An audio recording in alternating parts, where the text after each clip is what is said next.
آپ کیوں نہیں دے رہے؟ دے چکے ہیں بہت سے لوگ فتوا، بڑے بڑے علماء، ہم بھی اور سب لوگ دے چکے ہیں، لیکن پھر بھی لوگ کہتے ہیں بار بار دو، کسی اور ٹاپک پہ تو نہیں کہتے مفتی صاحب بار بار فتوا دو کہ سود حرام ہے، کیوں نہیں دے رہے فتوا؟ بار بار دو فتوا، مفتی صاحب بار بار فتوا دو کہ اکٹھی 3 طلاقیں ناجائز ہیں، بار بار نہ بھائی ایک قوم پہ ہم ظلم ہوتا ہوا دیکھ رہے ہیں، جذبات بھڑکتے ہیں تو ایک دم ظالم کے خلاف نفرت کے جذبات پیدا ہوتے ہیں، وہ جذبات ابھارتے ہیں انسان کو، بھائی اس پہ کام ہونا چاہیے، ظالم کو پکڑو، جا کے مارو اس کو، روکو اس کو، بائیکاٹ کرو اس کا۔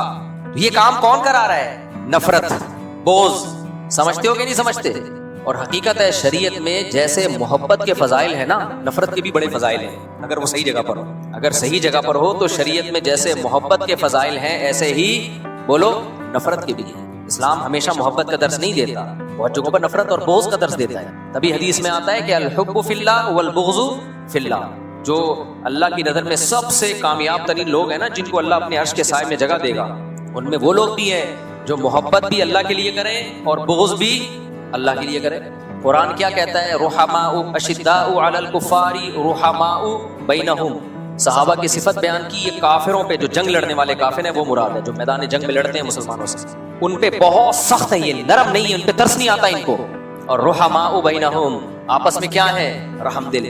ظالم پہ ترس آنا یہ بے موقع ہے۔ کبھی جو ڈاکوؤں کو پکڑ کے کوٹ رہے ہوتے ہیں اور جو ان کو بچا رہے ہوتے ہیں نا، میرا دل چاہتا ہے بچانے والے کو بھی اسی کے ساتھ لٹا کے کوٹو۔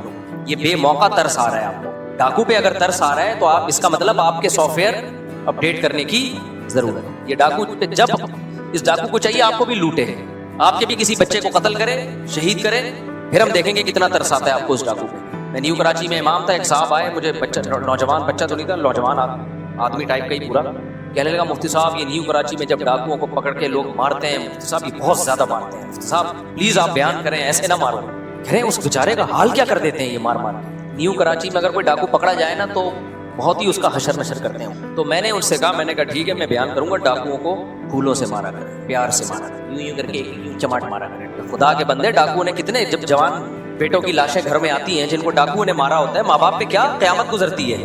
جوان بیویوں کے جوان شوہر، جب جوان عورتیں بیوہ ہوتی ہیں، وہ سویڈن سے میاں بیوی کا جوڑا آیا ادھر عید کے موقع پہ، ڈاکوؤں نے مار دیا اس بیوی کے سامنے اس کے جوان شوہر کو، اور ایک چھوٹا بچہ، وہ بچہ بھی اپنے باپ کی لاش کو تڑپتا ہوا دیکھ رہا ہے۔ کیا گزری کہ ساری زندگی کے لیے وہ مینٹلی وہ متاثر ہو گیا، سامنے اپنے بچہ باپ کو تڑپتے ہوئے دیکھ رہا ہے اور بیوی اپنے شوہر کو تڑپتے ہوئے دیکھ رہی ہے۔ اور اس ڈاکو پہ ہمیں سمجھایا جا رہا ہے کہ کیا کھاؤ۔ تو ڈاکو کے بارے میں فتویٰ نہیں دے رہا، لیکن لوگوں کا جو طریقہ ہے وہ یہی ہے کہ جیسے تیسے ہو اس کو مارو جان۔ لوگ یہ کرتے ہیں، میں نہیں کہہ رہا کہ ایسا کرنا چاہیے کہ نہیں کرنا چاہیے، لیکن پبلک ایسا کرتی ہے۔ وجہ اس کی ہے کہ پبلک کے پاس اس کے علاوہ کوئی آپشن بولو ہے نہیں، کہتی ہے اور کیا کریں، کیا کریں، پولیس کے حوالے کرنا چاہیے، تو پولیس کیا کرے گی؟ پولیس خود مجبور ہے، پولیس اس کو کورٹ میں لے کے جائے گی، کورٹ میں کوئی گواہی دینے کے لیے جاتا ہی نہیں ہے، کیونکہ جو گواہی دینے جائے گا اس کو پتہ ہے اگلا نمبر اس کا ہے۔ پولیس بھی مجبور ہے، وہ کورٹ میں لے جائے گی۔ ویسے تو پولیس بھی کافی گناہ دھو دیتی ہے اس کے لے جا کے، کافی چترول لگا کے وہ اپنے ہاتھ مضبوط کرتے ہیں اس کے اوپر۔ ایکسرسائز جس پولیس والے نے بھی کرنی ہوتی ہے نا، ہاتھوں کی، چماٹوں کی، وہ شادی کے لیے تیاری کر رہے ہوتے ہیں کہ جب ہم پٹیں گے تو پھر ہم، وہ ایک آیا تھا نا، میم آئی تھی کہ ایک آدمی سینڈل خرید رہا ہے بیوی کے لیے، پہلے اپنے ایسے ایسے مار کے دیکھتا ہے، دکان والے نے پوچھا کہ یہ کیا چیک کر رہا ہے؟ کہہ رہے چیک کر رہا ہوں، بعد میں مجھے ہی پڑے گی نا تو برداشت کر لوں گا کہ نہیں کر لوں گا برداشت۔ خیر، تو یہ ہے قوت غضبیہ یا نفرت یا بغض، اور بھی قوتیں ہیں، لیکن انسان کی زندگی میں سب سے زیادہ کردار ان قوتوں کا ہے۔ تو ان قوتوں میں بیلنس سمجھتے ہو؟ اعتدال۔ ہم عقل سے شروع کرتے ہیں، عقل کا ایک ہے بالکل ہی استعمال نہ کرنا، تبھی قرآن بار بار کہتا ہے افلا تعقلون، تم عقل سے کام کیوں نہیں لیتے؟ اب مشرک لوگ، غیر مسلم لوگ عقل سے بالکل کام لیتے ہی نہیں۔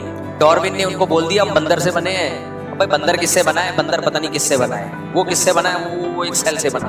ابے یہ آنکھ خود بخود کیسے بن گئی بھائی؟ یہ کیسے ہو گئے؟ پاگلوں والی باتیں کر رہے ہو۔ مالکم کیف تحکمون، تمہیں کیا ہو گیا؟ کھوپڑی استعمال نہیں کرتے؟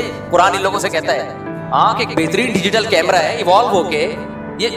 اچھا میں بار بار ایک بات کہتا ہوں، ایتھیس اور ملحد لوگ نا آپ کو اس زندگی کی شروع میں تو پھنسا دیتے ہیں، لے جاتے ہیں، لیکن جو اصل سوال ہے اس کو پی جاتے ہیں ہمیشہ۔ جیسے اہل حدیث لوگ جب 3 طلاق کی بات آئے گی نا، وہ گھماتے ہیں، آپ کو گھماتے ہیں، جو اصل ہمارا کوشچن ہے اس کو پی جاتے ہیں کہ حضرت عمر نے حلال کو حرام کیسے کر دیا؟ یعنی 3 طلاق کو ایک قرار دے کر جس کے لیے حلال بیوی تھی اس پہ حرام کر دی، جس کے لیے حرام تھی اس کے لیے حلال کر دی۔ یہ سیاست تھوڑی ہے، تو دین میں تحریف ہے۔ آپ یہ بولو کہ حضرت عمر نے دین میں تحریف کی اور سارے صحابہ نے ٹھنڈے پیٹوں اس تحریف کو برداشت کر لیا، یہ بولو نا، منہ سے پھوٹو نا، آپ کو شرم کیوں آ رہی ہے یہ بولتے ہوئے؟ بولو تاکہ ہمیں پتہ چلے آپ کا دعویٰ کیا ہے. لیکن اہل حدیث بہت گھمائے گا بات کو طلاق کے مسئلے میں, اس بات کا جواب قیامت تک نہیں دے گی, بلکہ وہ گھمائیں گے تمہارے فلاں دیوبندی نے بھی 3 کو 1 کہا, فلاں نے بابے سارے دیوبندی بھی بولتے ہیں ہماری صحت پہ اس سے فرق نہیں پڑتا, ہم نے کلمہ اللہ کے رسول کا پڑھا ہے صلی اللہ علیہ وسلم, اور صحابہ نے سب سے پہلے دین کو سمجھایا. تو آپ ہمیں کیا سمجھتے ہو, ہم دیوبندی کا ہمارے ساتھ اگر دم لگی ہوئی ہے تو کیا ہم قرآن و سنت چھوڑ دیں گے؟ تو آپ 100 دیوبندیوں کے حوالے بھی دے دو, ہم نہیں مانیں گے.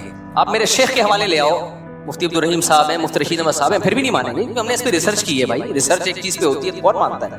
تو گھماتے ہیں باتوں کو, گھماتے ہیں. ایسے ہی ملحد وہ بھی گھماتے ہیں باتوں کو, بدعتی وہ بھی کیا کرتا ہے, بات کو گھماتا ہے. آج ایک صاحب آئے, وہ کہنے لگے کہ میں نہیں مانتا صحابہ کو, اس طرح کی کوئی بات کر رہے تھے. تو میں نے کہا کہ آپ کے صحابہ کے نام ماننے سے پتہ ہوگا کیا, آپ بولو میں قرآن کو نہیں مانتا, سیدھا سیدھا. یہ تکلف کرنے کی ضرورت نہیں ہے کہ میں مسلمان ہوں اور میں صحابہ کو نہیں مانتا. کہہ رہے ہیں کیوں بھائی؟ میں نے کہا بھائی یہ قرآن ہمیں پہنچا کہاں سے ہے؟ صحابہ سے پہنچا ہے. اور کس نے پہنچایا ہے؟ ایک جم غفیر ہے. اگر ہم کہیں 2-4 افراد نے پہنچایا ہے تو 2-4 افراد کا پہنچایا ہوا تو مشکوک ہوتا ہے, اس میں تو پھر کیسے آپ کو اطمینان ہوگا؟ 2-4 آدمیوں کی خبر پہ 100% یقین تھوڑی ہو سکتا ہے, چاہے وہ کتنے ہی ثقہ ہوں, ان سے غلطی کا امکان ہو سکتا ہے. یہ تو جم غفیر سے قرآن پہنچا ہے تو ہم کہتے ہیں اس میں تحریف کا کوئی امکان سرے سے ہے ہی نہیں, کیونکہ متواتر خبر میں تو کوئی انگلی اٹھا ہی نہیں سکتا. اور میں نے کہا کہ بھائی اگر آپ ابو بکر کو نہیں مانتے, کتنے سوال ہوں گے, نبی نے اپنے مصلے پہ کیوں کھڑا کیا ابو بکر کو؟ اتنے سارے سوالات ہیں, لیکن باطل کیا کرے گا, وہ ہمیشہ بڑے بڑے سوالات کو پی جائے گا اور الٹا آپ پہ اعتراضات, چھوٹے چھوٹے اعتراضات کرنا شروع کر دے گا. باغ فدق یہ ہو گیا تھا اور یہ ہو گیا تھا اور وراثت نہیں ملی تھی, اور یہ باتیں گھما گھما کے کہاں لائے گا, اب انہی باتوں میں لائے.